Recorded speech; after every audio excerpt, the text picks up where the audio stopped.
उठ जाओ। इसकी जरूरत नहीं। तुम जैसी बेटी तो किसी को ना मिले।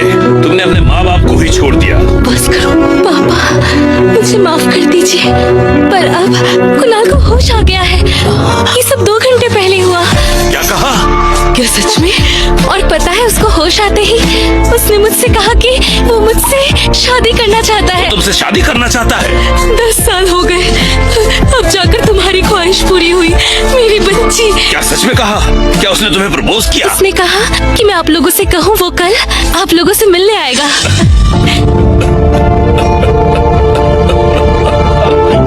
आखिरकार कल मैं उससे मिलूंगा और उससे बात करूंगा।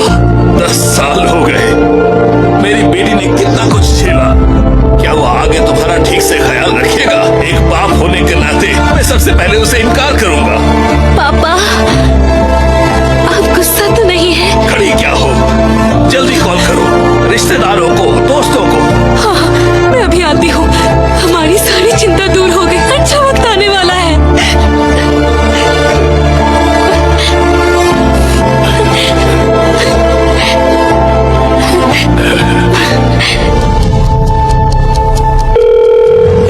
मुझे तुम्हें कुछ बताना था।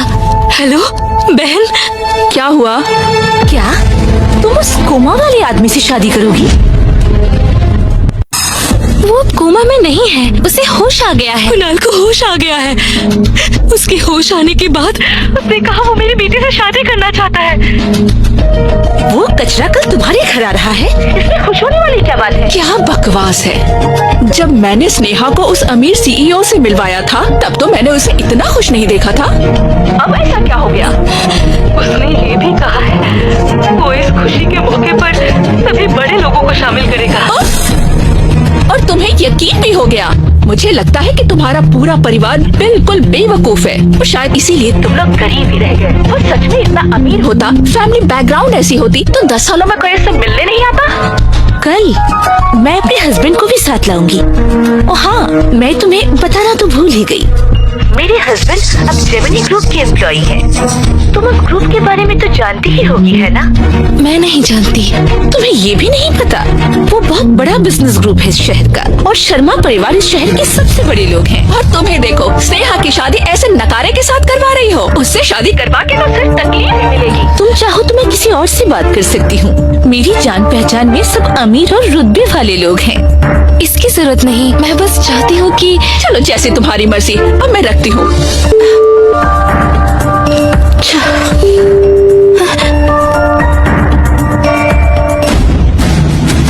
सर, हमने हर जगह छान मारा पर आपके पोते के बारे में कहीं कुछ पता नहीं चला।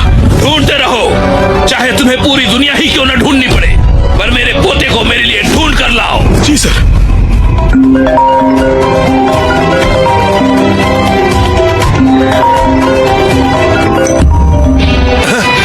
मेरे नन्हे शैतान। बेवकूफ, कहाँ थे तुम पिछले 10 सालों से? तुम्हें अंदाजा भी है मुझे तुम्हारी कितनी फिक्र हुई?